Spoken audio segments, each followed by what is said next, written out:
दोस्तों नमस्कार। ये है मार्गदर्शन फॉर सिविल सर्विसेज। मैं अनुराग चौधरी। घटना चक्र जीएस दृष्टि उत्तर प्रदेश विशेष अध्ययन के अंतर्गत इस वीडियो में आप पढ़ेंगे उत्तर प्रदेश की प्रमुख योजनाओं और नीतियों के बारे में। इसमें हम उत्तर प्रदेश सरकार द्वारा संचालित जिन योजनाओं और नीतियों के बारे में पढ़ेंगे उनमें उत्तर प्रदेश मुख्यमंत्री बाल सेवा योजना, कोविड इमरजेंसी वित्त पोषण योजना, शहरी प्रवासियों के लिए किफ़ायती किराए की योजना, मुख्यमंत्री सक्षम सुपोषण योजना, मुख्यमंत्री शिक्षुता प्रोत्साहन योजना, मुख्यमंत्री कृषक दुर्घटना बीमा योजना, पावर लूम बुनकरों को सब्सिडी योजना, मुख्यमंत्री पर्यटन संवर्धन योजना, बाबा साहब अम्बेडकर रोजगार योजना, मुख्यमंत्री निराश्रित और बेसहारा गोवंश सहभागिता योजना, वृद्धावस्था पेंशन योजना, कन्या सुमंगला योजना, मुख्यमंत्री किसान एवं सर्वहित बीमा योजना, मुख्यमंत्री स्वरोजगार योजना, मुख्यमंत्री आवास योजना और मुख्यमंत्री व्यापारी दुर्घटना बीमा योजना के बारे में। दोस्तों ये प्रश्न यूपी पीसीएस प्रारंभिक परीक्षा, आरओ यानी समीक्षा अधिकारी, सहायक समीक्षा अधिकारी, लोअर पीसीएस के साथ साथ अधीनस्थ सेवा चयन आयोग द्वारा आयोजित परीक्षाओं जैसे पेट परीक्षा और लेखपाल भर्ती के ग्रामीण समाज और विकास खंड के लिए बहुत ही उपयोगी है। तो आइए शुरू करते हैं उत्तर प्रदेश विशेष अध्ययन के महत्वपूर्ण प्रश्नों का भाग 10। इसमें हम उत्तर प्रदेश सरकार की प्रमुख योजनाएं और नीतियों के बारे में पढ़ेंगे। आइए सबसे पहले उत्तर प्रदेश मुख्यमंत्री बाल सेवा योजना के बारे में जानते हैं। देखिए दोस्तों, उत्तर प्रदेश मुख्यमंत्री बाल सेवा योजना की घोषणा 29 मई 2021 को मुख्यमंत्री योगी आदित्यनाथ द्वारा की गई है।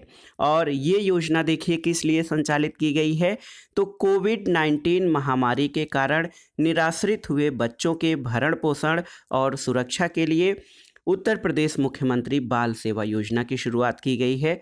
और इस योजना के पात्र कौन से लोग हैं? 0 से 18 वर्ष के आयु वर्ग वाले वे बच्चे जो उत्तर प्रदेश के मूल निवासी हैं।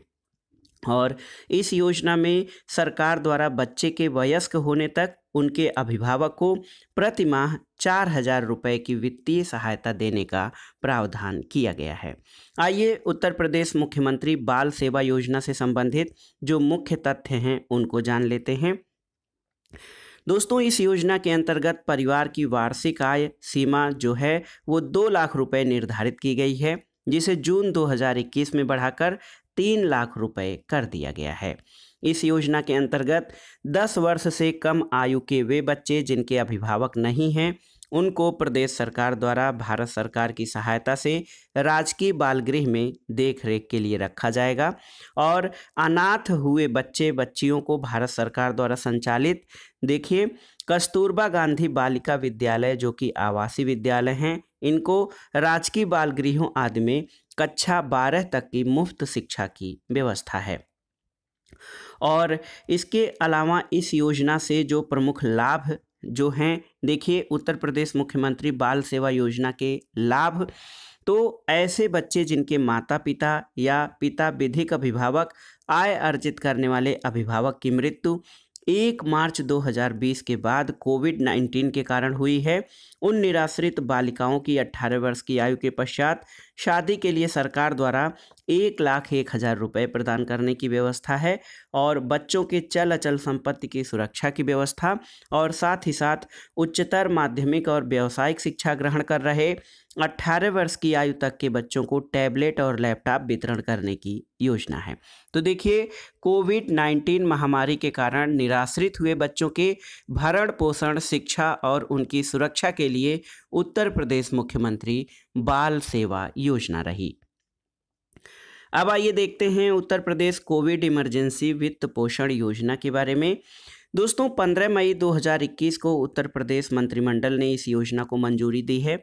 इसके तहत प्रदेश में कोविड से संबंधित आवश्यक सामग्री के निर्माण की चालू इकाइयों का विस्तार और नई इकाइयों की स्थापना पर राज्य सरकार वित्तीय सहायता प्रदान करेगी।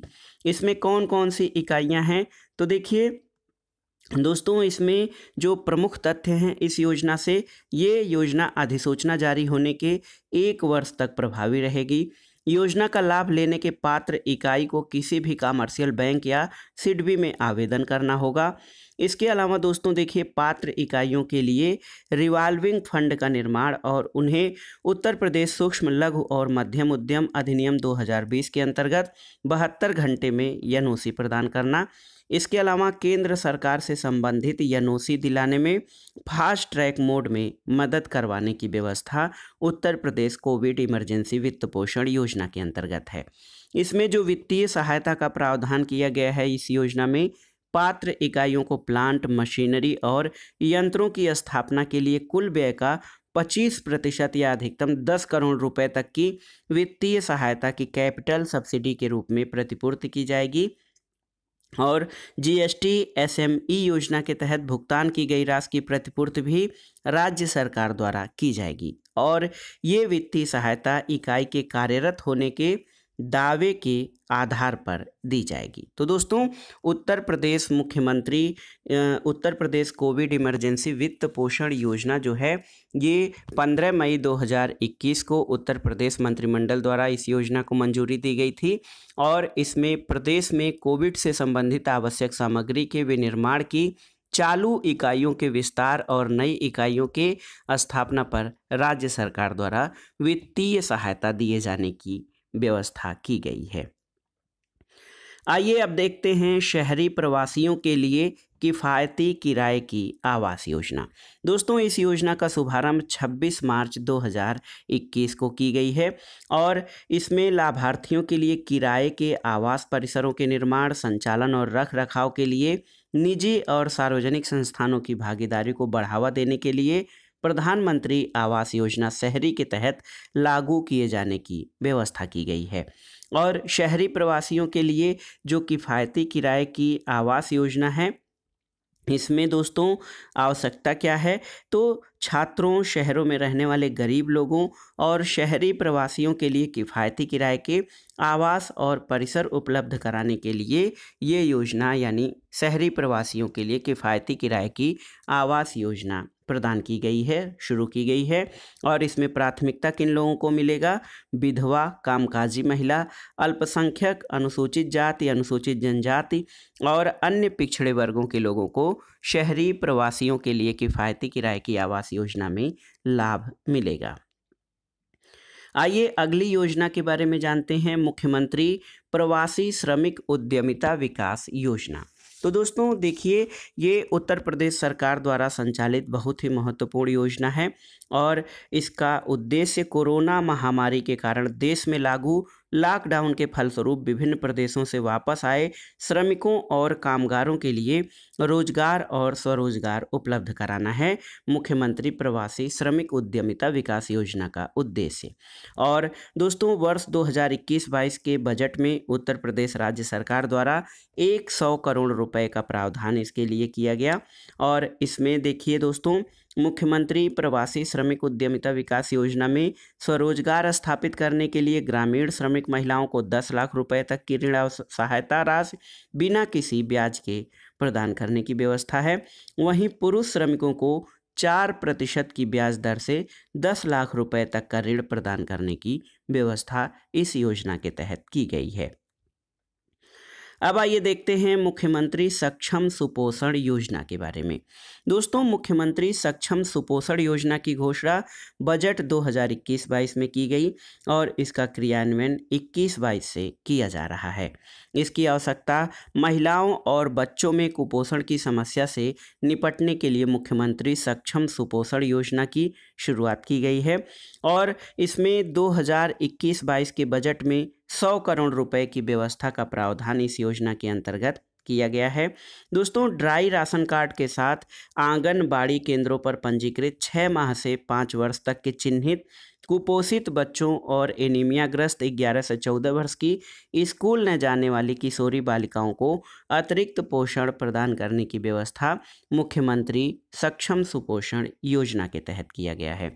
और याद रखिएगा, इस योजना की घोषणा 2021-22 के बजट में की गई है। अब आइए अगली योजना के बारे में देखते हैं, मुख्यमंत्री शिक्षुता प्रोत्साहन योजना। दोस्तों, इस योजना की घोषणा 18 फरवरी 2020 को उत्तर प्रदेश सरकार द्वारा राज्य बजट 2020-21 में की गई है। इसका उद्देश्य प्रदेश के युवाओं को उद्योगों और MSME इकाइयों में ऑन जॉब प्रशिक्षण प्रदान कराते हुए उन्हें निश्चित अवधि के लिए रोजगार से जोड़ना है। और साथ ही साथ दोस्तों इसमें युवाओं को रोजगार और स्वरोजगार से जोड़ने के लिए मुख्यमंत्री शिक्षुता प्रोत्साहन योजना संचालित की गई है। और इसमें प्रशिक्षण भत्ता युवाओं को उद्योगों में प्रशिक्षण के साथ साथ प्रति माह 2500 रुपये की धनराशि, जो कि केंद्रांश और राज्यांश का अनुपात इसमें 1500 और 1000 है। तो मुख्यमंत्री शिक्षुता प्रोत्साहन योजना जो कि 18 फरवरी 2020 से शुरू की गई है दोस्तों, इसमें युवाओं को रोजगार और स्वरोजगार से जोड़ने के लिए प्रावधान किया गया है। और साथ ही इसमें प्रशिक्षण भत्ता प्रति माह 2500 रुपये की धनराशि देने की व्यवस्था भी है। आइए एक महत्वपूर्ण योजना मुख्यमंत्री कृषक दुर्घटना कल्याण योजना के बारे में जानते हैं। दोस्तों ये योजना 14 सितंबर 2019 से प्रभावी हुई है, तो याद रखिएगा। और इसका शुभारंभ 21 जनवरी 2020 को उत्तर प्रदेश सरकार द्वारा किया गया है। मुख्यमंत्री कृषक दुर्घटना कल्याण योजना का पूर्व नाम मुख्यमंत्री कृषक दुर्घटना बीमा योजना था। और इसका संचालन जिलाधिकारियों के माध्यम से, यानी प्रत्येक जिले में जिलाधिकारियों के माध्यम से मुख्यमंत्री कृषक दुर्घटना कल्याण योजना का संचालन किया जा रहा है। दोस्तों राज्य के कृषकों की दुर्घटनावश मृत्यु, दिव्यांगता की स्थिति में इस योजना के प्रस्ताव को मंजूरी दी गई है। और मुख्यमंत्री कृषक दुर्घटना कल्याण योजना के पात्र कौन से लोग हैं, इनको जानना जरूरी है। देखिए इस योजना के लिए पात्रता ये है, किसान और उसकी पत्नी, पुत्र पुत्री, पौत्र और पौत्री के साथ ही बटाईदार भी इस योजना का पात्र होगा। योजना के अंतर्गत 18 से 70 वर्ष की आयु के किसान पात्र होंगे। और दोस्तों इसका वित्त पोषण, इस योजना का वित्त पोषण 100% राज्य सरकार द्वारा किया गया है। और 2020-21 के बजट में 500 करोड़ रुपए और 2021-22 के लिए 600 करोड़ रुपए का आवंटन इस योजना यानी मुख्यमंत्री कृषक दुर्घटना कल्याण योजना के अंतर्गत किया गया है। आइए देखते हैं मुख्यमंत्री कृषक दुर्घटना कल्याण योजना के प्रमुख तथ्यों के बारे में। दोस्तों कृषकों की दुर्घटनावश मृत्यु, दिव्यांगता की दशा में उसके विधिक वारिस और वारिसों स्वयं कृषक को सामाजिक सुरक्षा के लिए अधिकतम 5 लाख रुपए प्रदान करने का प्रावधान है। और इसके अलावा किसान और उसके परिजन की 60% से अधिक दिव्यांगता की स्थिति में 2 लाख रुपए की धनराशि देने का प्रावधान है। साथ ही योजना का आच्छादन बढ़ाते हुए पात्रता की श्रेणी में रखे गए अन्य व्यक्तियों में खातेदार और सह खातेदार, किसानों के परिवारों के कमाऊ सदस्य और ऐसे भूमिहीन व्यक्ति जो पट्टे से प्राप्त भूमि पर अथवा बटाई पर खेती करते हों, उनको भी मुख्यमंत्री कृषक दुर्घटना कल्याण योजना के लाभों से जोड़ा गया है। आइए देखते हैं पावर लूम बुनकरों की सब्सिडी योजना के बारे में। दोस्तों इस योजना की स्वीकृति 3 दिसंबर 2019 को उत्तर प्रदेश सरकार द्वारा दी गई है। और इसकी विशेषताएं ये हैं कि इसमें छोटे पावर लूम जो कि 0.5 हार्स पावर तक को प्रति माह 120 यूनिट और बड़े पावर लूम जो कि 1 हार्स पावर तक को, इनको प्रति माह 240 यूनिट तक 3.5 रुपये प्रति यूनिट की दर से सब्सिडी प्रदान करने की व्यवस्था की गई है। और पावरलूम बुनकरों की सब्सिडी योजना दोस्तों जून 2006 में बुनकरों को फ्लैट रेट पर विद्युत आपूर्ति कराए जाने की योजना शुरू की गई थी। अब आइए अगला मुख्यमंत्री पर्यटन संवर्धन योजना के बारे में जानते हैं। दोस्तों ये बहुत ही महत्वपूर्ण योजना है प्रदेश में पर्यटन और टूरिज्म को बढ़ावा देने के लिए। देखिए 21 जनवरी 2020 को उत्तर प्रदेश सरकार द्वारा इस योजना के क्रियान्वयन के लिए प्रक्रिया निर्धारित करने से संबंधित प्रस्ताव को मंजूरी प्रदान की गई थी। और मुख्यमंत्री पर्यटन संवर्धन योजना के तहत दोस्तों पर्यटन केंद्र का चयन संबंधित विधायक और जिलाधिकारी की संस्तुति के अनुसार किया जाना है। और इसका वित्तीयन पर्यटन विभाग, विधायक निधि और CSR निधि से प्राप्त धनराशि द्वारा किए जाने की व्यवस्था है। बजट 2021-22 में 200 करोड़ रुपए का आवंटन मुख्यमंत्री पर्यटन संवर्धन योजना के अंतर्गत किया गया है। इस योजना की विशेषताएं ये हैं कि उत्तर प्रदेश में जो महत्वपूर्ण धार्मिक, आध्यात्मिक, प्राचीन, सांस्कृतिक आदि स्थल हैं, उनका सतत विकास और संवर्धन करना ताकि पर्यटन को बढ़ावा मिल सके। इसके अंतर्गत प्रत्येक विधानसभा क्षेत्र में स्थित एक पर्यटन स्थल को विकसित करने का प्रावधान किया गया है। इस योजना की देखभाल स्थानीय निकाय, ग्राम पंचायत अथवा प्रबंध समितियों का गठन करके किया जाना है। मुख्यमंत्री पर्यटन संवर्धन योजना के बाद आइए देखते हैं बाबा साहब अम्बेडकर रोजगार प्रोत्साहन योजना के बारे में। दोस्तों 11 नवंबर 2019 को उत्तर प्रदेश सरकार द्वारा ग्राम विकास विभाग द्वारा संचालित अंबेडकर विशेष रोजगार योजना का नाम बदलकर बाबा साहब अम्बेडकर रोजगार प्रोत्साहन योजना रखे जाने को मंजूरी दी गई है।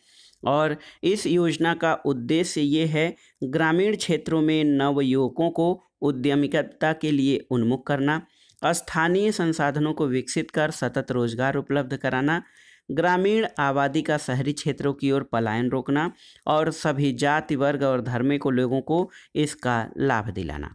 दोस्तों बाबा साहब अम्बेडकर रोजगार प्रोत्साहन योजना का लाभ उन परिवारों को मिलेगा जिनके परिवार की समस्त स्रोतों से वार्षिक आय 2 लाख रुपए से अधिक न हो। इस योजना के अंतर्गत ऋण अनुदान की भी व्यवस्था की गई है। SC/ST दिव्यांगों को प्रति इकाई लागत का 35% अनुदान अथवा अधिकतम 70,000 रुपये जो भी कम हो और अधिकतम सामान्य जाति को 25% अथवा 50,000 रुपये तक जो भी कम हो ऋण अनुदान प्रदान करने का प्रावधान किया गया है। और इसके लिए जो पात्रता है न्यूनतम आयु 18 वर्ष और अधिकतम 65 वर्ष निर्धारित की गई है। इस अन्य किसी योजना जैसे मुद्रा योजना, प्रधानमंत्री योजना इत्यादि के अंतर्गत ऋण प्राप्त लाभार्थी इस योजना के लिए पात्र नहीं होंगे। तो एक महत्वपूर्ण इसमें जो तथ्य है वो ये है कि दोस्तों बाबा साहब अम्बेडकर रोजगार प्रोत्साहन योजना के अंतर्गत वे लोग लाभार्थी नहीं होंगे जो किसी अन्य योजना जैसे मुद्रा योजना, प्रधानमंत्री रोजगार योजना के अंतर्गत ऋण प्राप्त किए हैं। अब आगे आइए देखते हैं दोस्तों मदरसा आधुनिकीकरण योजना। ये बहुत ही महत्वपूर्ण योजना है प्रदेश की। 11 नवंबर 2019 को दोस्तों उत्तर प्रदेश सरकार द्वारा इस योजना को भारत सरकार के निर्गत दिशा निर्देशों के अनुसार नवीनतम नाम scheme for providing education in madrasa यानी SPEM के अंतर्गत प्रदेश में आच्छादित मदरसों को केंद्र का 60% तथा 40% राज्यांश के अनुसार व्ययभार निर्धारित करने का निर्णय लिया गया है। वर्तमान में मदरसा आधुनिकीकरण के योजना के अंतर्गत प्रदेश भर में 7,578 मदरसे आच्छादित हैं। आइए देखते हैं उत्तर प्रदेश कोर डेवलपमेंट परियोजना के बारे में। दोस्तों 20 अगस्त 2019 को उत्तर प्रदेश सरकार द्वारा विश्व बैंक के ऋण से प्रस्तावित किया गया ये योजना, और इस योजना में रोड सेफ्टी घटक जो हैं इसके अंतर्गत परिवहन विभाग, पुलिस यानी गृह विभाग, लोक निर्माण विभाग के कार्यों को मंजूरी दी गई है और इसकी कुल लागत 46.72 मिलियन अमेरिकी डॉलर है। परियोजना की कुल लागत 570 मिलियन अमेरिकी डॉलर है, जिसमें से 400 मिलियन अमेरिकी डॉलर की राशि विश्व बैंक से ऋण के रूप में प्राप्त हुई है। शेष व्यय राज्य सरकार द्वारा वहन किया जाएगा। तो ये Uttar Pradesh core network development परियोजना थी। अब आइए मुख्यमंत्री निराश्रित बेसहारा गोवंश सहभागिता योजना के बारे में जानते हैं। दोस्तों 6 अगस्त 2019 को उत्तर प्रदेश सरकार द्वारा इस योजना को मंजूरी दी गई और इसकी विशेषता ये है कि इस योजना के अंतर्गत निराश्रित बेसहारा गोवंश इच्छुक कृषकों, पशुपालकों और अन्य व्यक्तियों को सुपुर्द किए जाएंगे। इस योजना के मुख्य तथ्यों में ये है कि योजना के क्रियान्वयन के लिए प्रथम चरण में 1 लाख गोवंश को सुपुर्द किए जाने का प्रावधान है और प्रथम चरण के लिए जो व्यय अनुमान है 1,09,50,00,000 रुपए का है।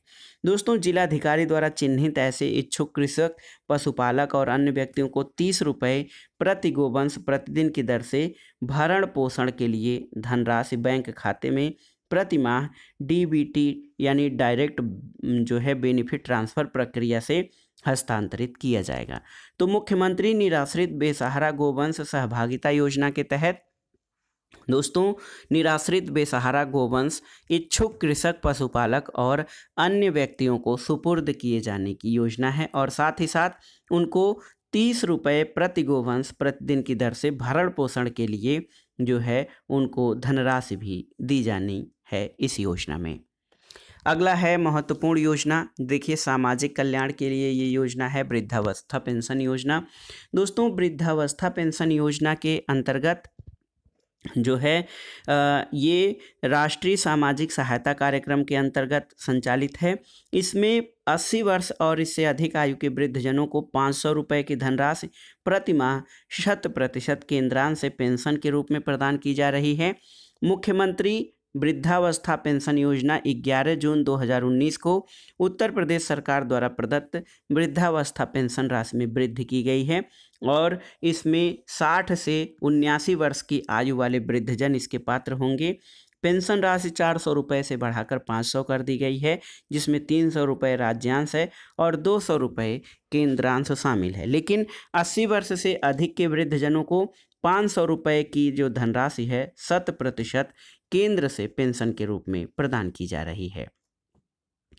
कन्या सुमंगला योजना, ये बहुत ही महत्वपूर्ण योजना है दोस्तों। देखिए, महिला कल्याण विभाग द्वारा इसका संचालन किया जा रहा है और इस योजना का शुभारंभ 25 अक्टूबर 2019 को उत्तर प्रदेश सरकार द्वारा किया गया है। 1 अप्रैल 2019 से ये 6 श्रेणियों में लागू किया गया है और कन्या सुमंगला योजना के अंतर्गत जो वित्तीय सहायता है उसमें जन्म से लेकर बेटी के स्नातक शिक्षा पूरी होने तक 6 चरणों में 15,000 रुपये प्रदेश सरकार द्वारा देने का प्रावधान है और लाभार्थी की पारिवारिक वार्षिक अधिकतम आय सीमा 3 लाख रुपये इस योजना के अंतर्गत निर्धारित की गई है। दोस्तों, कन्या सुमंगला योजना के अंतर्गत इस योजना में 2021-22 में राज्य बजट द्वारा योजना के संचालन के लिए 1200 करोड़ रुपए की धनराशि का आवंटन किया गया है। इस योजना के अंतर्गत जो लाभार्थी हैं, किसी परिवार की अधिकतम 2 बच्चियों को, किसी महिला को यदि पहले प्रसव में बालिका और दूसरे प्रसव में जुड़वा बालिकाएं हों तो तीनों को लाभ देने का प्रावधान है और यदि किसी परिवार द्वारा अनाथ बालिका गोद ली गई है तो परिवार की जैविक संतानों और विधिक रूप में गोद ली गई संतानों को शामिल करते हुए अधिकतम 2 बालिकाएं कन्या सुमंगला योजना के अंतर्गत लाभान्वित होंगी। अब आइए देखते हैं मुख्यमंत्री सुपोषण घर योजना के बारे में। देखिए दोस्तों, 20 नवंबर 2018 को उत्तर प्रदेश सरकार द्वारा प्रदेश के 10 जिलों में ब्लॉक स्तर पर 28 मुख्यमंत्री सुपोषण घर स्थापित करने की मंजूरी दी गई है और स्वास्थ्य विभाग के सहयोग से अति कुपोषित बच्चों के लिए प्रत्येक ब्लॉक CHC PHC में सुपोषण घर की स्थापना की गई है और 28 मुख्यमंत्री सुपोषण घर पर प्रति माह 16,800 रुपये का व्यय अनुमान है। अब आइए देखते हैं पायलट प्रोजेक्ट के रूप में मुख्यमंत्री सुपोषण घर योजना के रूप में चयनित आकांक्षी जिले कौन कौन से हैं। इसमें इन जिलों में आप देख सकते हैं दोस्तों, चित्रकूट, इसके अलावा चंदौली, फिर फतेहपुर, सिद्धार्थनगर, सोनभद्र, बहराइच, श्रावस्ती और सीतापुर तथा गोंडा ये पायलट प्रोजेक्ट के रूप में मुख्यमंत्री सुपोषण घर योजना के रूप में चयनित आकांक्षी जिले हैं। अब आइए देखते हैं सामान्य सुविधा केंद्र प्रोत्साहन योजना। दोस्तों, ये देखिए, इस योजना का शुभारंभ एक जनपद एक उत्पाद योजना यानी ODOP योजना के प्रभावी क्रियान्वयन के लिए उत्तर प्रदेश सरकार द्वारा किया गया है और इसकी विशेषता ये है कि ODOP यानी एक जनपद एक उत्पाद योजना में चिन्हित उत्पादों के उत्पादन से लेकर विपणन तक के समस्त अवयवों से संबंधित सुविधाएं इस योजना में उपलब्ध कराए जाने की व्यवस्था की गई है। और देखिए, प्रमुख अवयव क्या हैं? कच्चा माल, डिजाइन, उत्पादन प्रक्रिया, गुणवत्ता सुधार, अनुसंधान और विकास तथा पर्यावरण आदि से संबंधित जो सभी प्रमुख अवयव हैं इनके बारे में प्रोत्साहन किए जाने की व्यवस्था की गई है और सामान्य सुविधा केंद्रों की स्थापना, संचालन और देखभाल का कार्य स्पेशल पर्पज व्हीकल द्वारा इसको संचालित किया जाना है सामान्य सुविधा केंद्र प्रोत्साहन योजना के अंतर्गत। अब आइए देखते हैं किसानों के हित और कल्याण के लिए एक महत्वपूर्ण योजना, मुख्यमंत्री किसान एवं सर्वहित बीमा योजना। दोस्तों इस योजना का उद्देश्य राज्य के किसानों और कमजोर वर्ग के लोगों को राज्य सरकार द्वारा वित्तीय और सामाजिक सुरक्षा उपलब्ध कराना है। ऐसे मुखिया या रोटी अर्जक जिनकी आयु 18 से 20 वर्ष के मध्य है, 18 से 70 वर्ष के मध्य है, वो जो खातेदार सह खातेदार के रूप में खतौनी में दर्ज हैं या जिनकी पारिवारिक वार्षिक आय 75,000 रुपये से कम है, वो मुख्यमंत्री किसान और सर्वहत बीमा योजना के पात्र हैं। इसमें मुआवजा दोस्तों पात्र मुखिया की दुर्घटनावश मृत्यु या दिव्यांगता की दशा में अधिकतम 5 लाख रुपए देने का प्रावधान है और पात्र मुखिया रोटी अर्जन के स्वयं तथा परिवार के सभी सदस्यों की दुर्घटना होने पर 2.5 लाख रुपए तक का मुफ्त इलाज और आवश्यकता पड़ने पर 1 लाख रुपए तक के कृत्रिम अंग लगाए जाने की व्यवस्था है। आइए देखते हैं मुख्यमंत्री किसान एवं सर्वहित बीमा योजना के प्रमुख तथ्यों के बारे में। दोस्तों पात्र परिवार के सदस्यों की दुर्घटना पर नज़दीकी चिकित्सालय में 25,000 रुपये तक का प्राथमिक इलाज सुविधा प्रतिपूर्ति बीमा कंपनी द्वारा किया जाएगा और इसके लिए the new India insurance company limited और नेशनल इंश्योरेंस कंपनी लिमिटेड संबंधित बीमा कंपनियां हैं। इस योजना के तहत यानी मुख्यमंत्री किसान और सर्वहित बीमा योजना के तहत बीपीएल परिवार यानी गरीबी रेखा से नीचे रहने वाले परिवार भी योजना के पात्र आय प्रमाण पत्र देने की आवश्यकता इसमें नहीं है। इसके अलावा देखिए जो इसमें बीमा कंपनियां हैं the new India insurance company, national insurance company, the oriental insurance company और यूनाइटेड इंडिया इंश्योरेंस कंपनी, ये मुख्यमंत्री किसान और सर्वहित बीमा योजना से संबंधित बीमा कंपनियां हैं। और देखिए मुख्यमंत्री किसान और सर्वहित बीमा के तहत जो शामिल प्रमुख दुर्घटनाएं हैं उसमें रेल, रोड, वायुयान दुर्घटना, किसी भी टकराव गिरने के कारण चोट, गैस रिसाव, बिच्छू, नेवला, कुत्ता काटने से मरना, भूकंप, आकाशीय बिजली आदि से दुर्घटना, जंगली जानवरों का आक्रमण, जलना, डूबना, बाढ़ में बह जाना, किसी भी प्रकार से हाथ पैर कट जाना, विषाक्तता और गैस सिलेंडर फटने के कारण विस्फोट में मुख्यमंत्री किसान और सर्वहित बीमा योजना का लाभ दिया जाएगा। अब आइए आगे देखते हैं दोस्तों मुख्यमंत्री स्वरोजगार योजना के बारे में। देखिए दोस्तों मुख्यमंत्री स्वरोजगार योजना की आवश्यकता शिक्षित युवा बेरोजगारों को स्वरोजगार स्थापित करने के लिए उत्तर प्रदेश सरकार द्वारा दी गई है और इस योजना का उद्देश्य बेरोजगार युवक और युवतियों को उद्योग क्षेत्र की इकाई स्थापित करने के लिए 25 लाख रुपए तक का ऋण दिए जाने की व्यवस्था है और सेवा क्षेत्र जैसे कंप्यूटर केंद्र, टेंट हाउस आदि खोलने के लिए 10 लाख रुपए तक का ऋण का प्रावधान मुख्यमंत्री स्वरोजगार योजना के अंतर्गत किया गया है। इसमें दोस्तों 18 से 40 वर्ष के आयु के जो युवक युवती हैं पात्र होंगे, उनकी न्यूनतम शैक्षणिक योग्यता हाई स्कूल हो और साथ ही किसी राष्ट्रीय बैंक या संस्था में डिफाल्टर न हो। दोस्तों ऋण प्राप्त करने में कम परियोजना लागत की इकाइयों को प्राथमिकता देना मुख्यमंत्री स्वरोजगार योजना का उद्देश्य है। अब आइए एक अन्य महत्वपूर्ण योजना देखिए मुख्यमंत्री आवास योजना ग्रामीण के बारे में जानते हैं। दोस्तों ये योजना 30 जनवरी 2018 को लागू की गई है, मुख्यमंत्री आवास योजना ग्रामीण।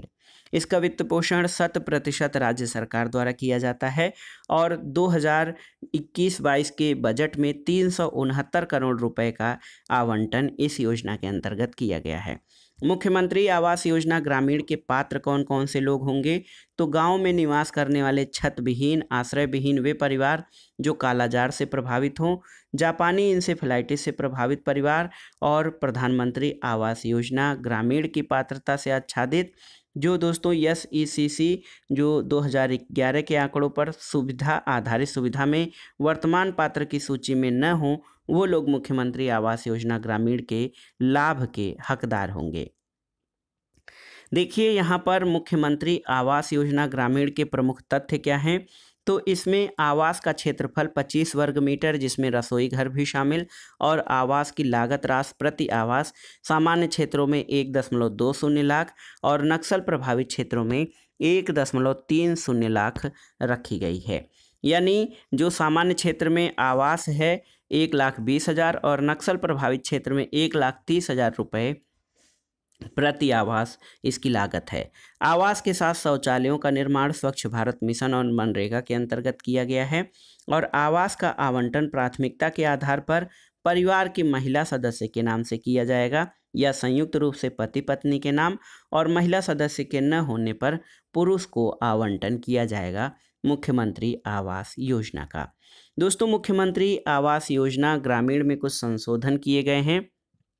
देखिए, स्वीकृति तो इस योजना को स्वीकृति 16 मार्च 2021 को उत्तर प्रदेश मंत्रिपरिषद द्वारा मिली है और इसकी विशेषता ये है कि आवास विहीन या कच्चे जर्जर आवासों में निवास कर रहे थारू, सहरिया और कोल समुदाय के गरीब परिवारों को पक्के मकान उपलब्ध कराए जाए।